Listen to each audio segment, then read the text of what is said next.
setting up for this lesson on our unit dealing with classification of living things, living organisms, chapter 9. I'm trying to set it up where I can do it on a smart board, as well as at the same time I can do it on the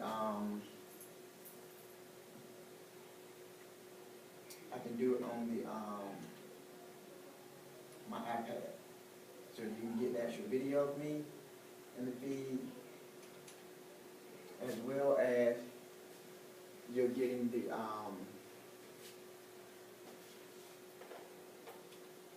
smart board activity that I'm doing at the same time. So bear with me just a little bit while I set everything up and make sure I have a full recording of what we're trying to accomplish today. We're going to go over the standard. We're going to go over the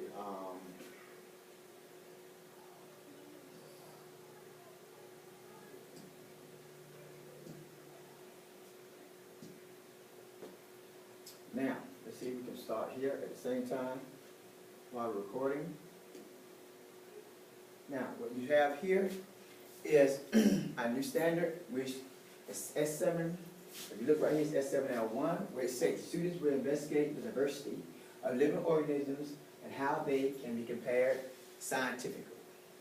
Now, you have two strands. Strand A, demonstrate the process for the development of the dichotomous key, and strand B, classify organisms based on a 6-kingdom system and a dichotomous key. So those are the main strand S7L1.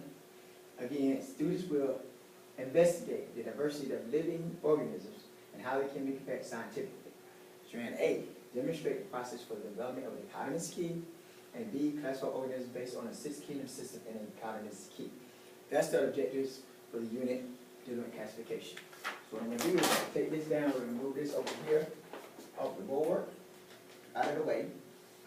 So I'll be able to go forward and use my smart board now in order to be able to go through what I want to share with you today.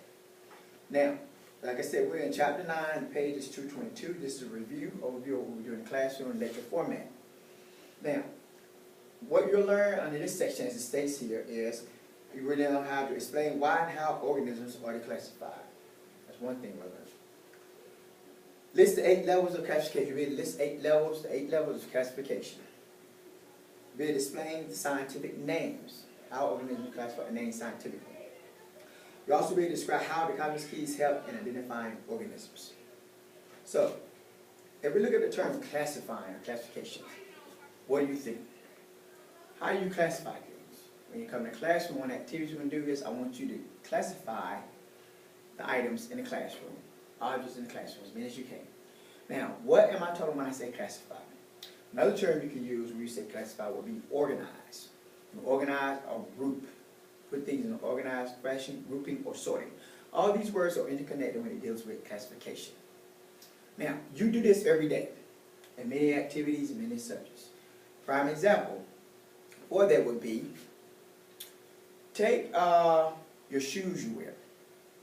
How would you classify all the shoes in your closet? Would they be sorted into boots, into heels, into tennis shoes, into slippers, into sandals? All different types of groups, right? So that's the way how you would sort and organize those things. Take for instance the idea in the media center. In the media center, how are books grouped or classified? How are they organized and sorted? Sometimes they're fiction, they're non-fiction. It might be filed by the author. The system they're known as the Dewey Decimal System, where they use system of numbers and decimals to classify. So there's various ways that you can actually do it and classify. You need to figure out and see what's the most appropriate way for you to do that particular classification.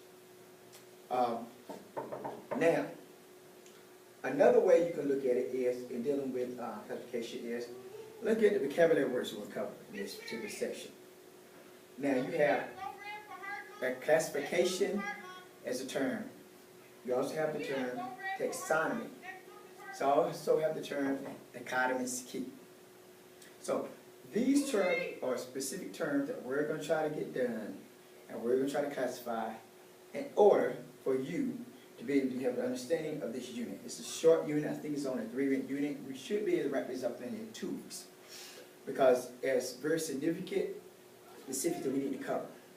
Now remember, each unit has, what is the need or the reason to classify? Why would you classify? Maybe one of the ways is you to organize the sort, to give things a place, to give things a name, to put some order and structure in life or in things that go on earth. So that's one of the main reasons why you classify. Now, how do science go about doing it? How do scientists go about classifying? I look at the methodology dealing with taxonomy. It's known as science of describing, naming, and classifying organisms. Remember I said to you, every unit you have a main scientist. Main scientist for this unit is Carolus Linnaeus. Carolus Linnaeus is a Swedish scientist back in the 1800s, around that time period. And he developed this system of, actually in the 1600s, he developed a system of classifying and describing organisms. So hold on one moment, and let me continue. I'm going to pause for one moment.